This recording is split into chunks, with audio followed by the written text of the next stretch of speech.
Hello, beautiful artisans. I got a really good start on those other designs that I shared with you on the last few videos. Now I'm starting a third, and I'm just getting the designs down and capturing pretty much what I want on those patches. And then I'm going to go back and work extensively, more time on them. Um, but I want to show you. I'm going to put this down. I am now sitting on the couch, and I got my I have just a little um book under here. It's an old book, so it shouldn't get too damaged, hopefully, but if it does, it's not a catastrophe because I have this piece sitting on the book, so I can sit on the couch. With that, I'm doing a little sashiko stitching underneath. I'm going to put this, hopefully I don't lose you. If I put this down too far, it pops off.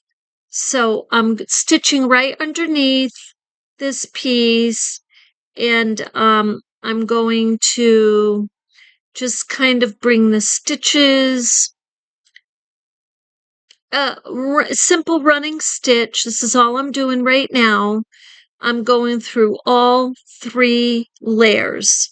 And this is the bird, the one of the birds that I had put down, or the little bow ties kind of that we are using as symbols of birds, and I'm just giving that a nice little snug pull.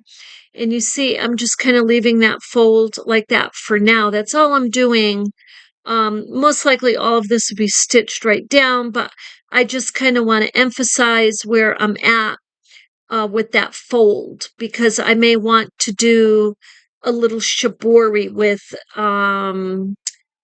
the folded piece right here. So I'm not sure if I'm doing that, but I just kind of want the stitches to kind of grab it, and I may leave it with the effect that these stitches give it, or I may hunker it right down and sew it right down. So we'll see. We'll see as we go along.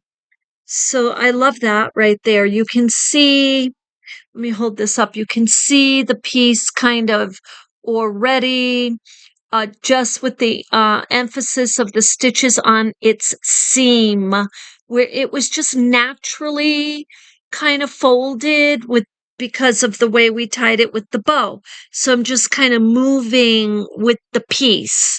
I'm not making it do anything else. And I'm doing that by just simply working on its folds instead of creating folds. So this one is kind of folded up like that, and I just accidentally moved the natural fold on this one. So I'm not sure. I think, I think it was like that.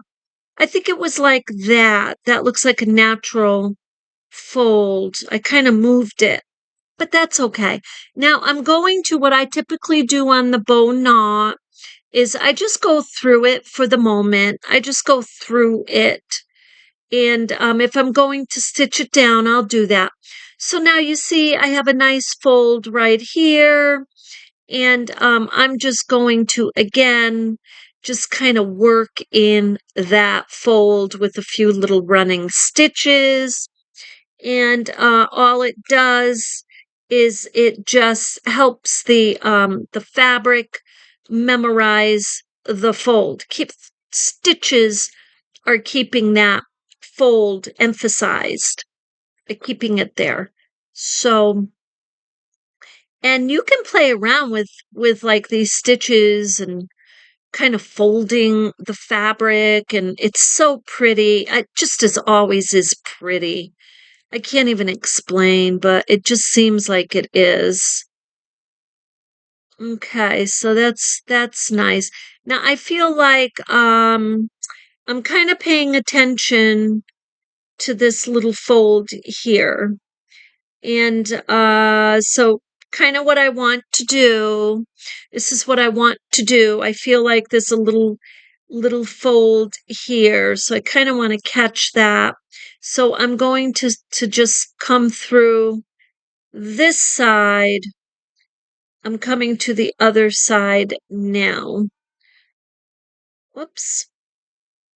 Now working here, I'm going to take a minute and talk to you about working with the Silky, because it's quite different. Okay, I just want to show you this. See, I did a little Shibori effect, and I'm going to put the camera up for a minute. I did a little manipulation of kind of folding it and making it move a little bit on the wing. This is going to be pretty. You can't really tell right now because you're just kind of looking at it like, oh my God, what are you doing? But hey, work in process. So we want to remember that.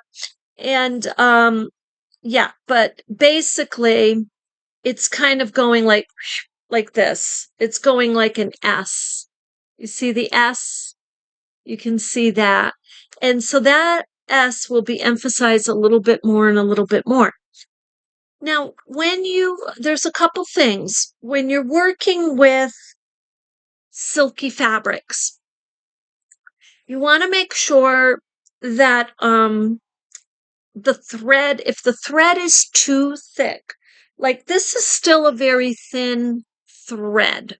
This is still very thin, like the other threads we started out with. This thread is a little thicker. And this black that I'm using right now is a beautiful soft cotton thread with no chemicals. It's gorgeous. This will sink right into the silk. So you want to consider the threads you're using. If they're too thick, what could happen is that you're sewing them and you get what I describe as like a very loose effect. In other words, they're not really stitching in, the stitch isn't holding. So a couple things. Maybe you didn't lock it, maybe you didn't do enough back stitches.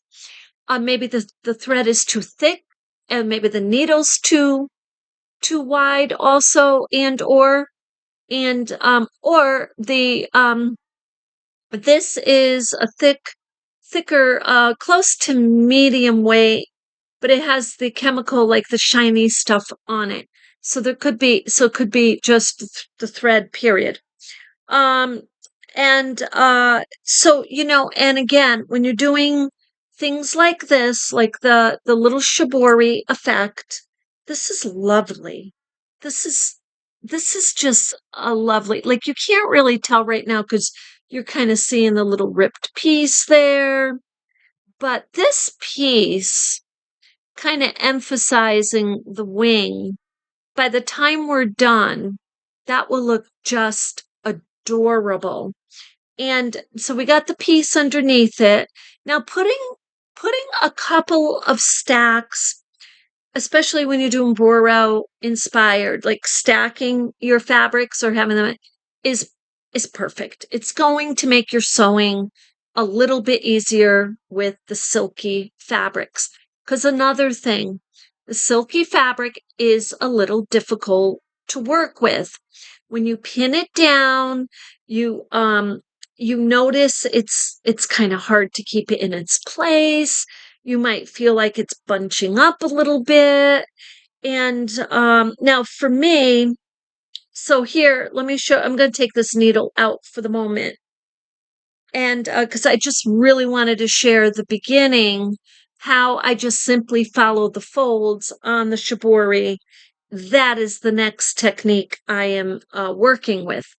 Now, I went back on this flower. Now I'm going to hold it close up. So you see the stitches on the petals. I kind of did them on my own. I followed their lining a little bit, but I put my stitches out on my own. Now, looking at this piece, kind of like this, it's really hard to kind of get an idea of the finished piece But when you look at just the little bit of stitching you did, and this happened, I'm going to tell you, several other times that I did stitching on the flowers, it gave like a dimensional effect. I put it on the wall and I just couldn't believe, seriously. It gave in the same things happening here. It just is because it's bringing out, emphasizing certain parts of this flower. And then I just did a little, like I said, just a little of my own stitching, and you can see that. So, anyway, that's kind of where I'm heading with this. Now, with this piece, I will, continue. I'm just simply going to go around the edges, and here I'm just going to sew right up on that fold, just like I did over here.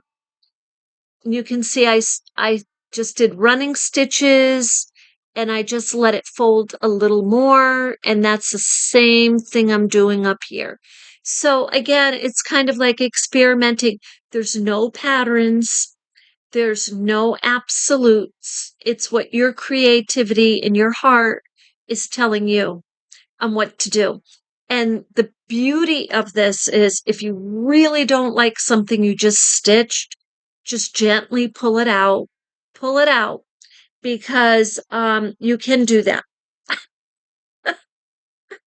So with that, I hope that that gives you some ideas.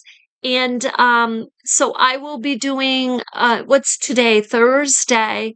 So by Saturday, we'll probably be done with this. I'll probably jump on here and do some stitching and show you where I'm at tomorrow. So with that, you have a beautiful evening.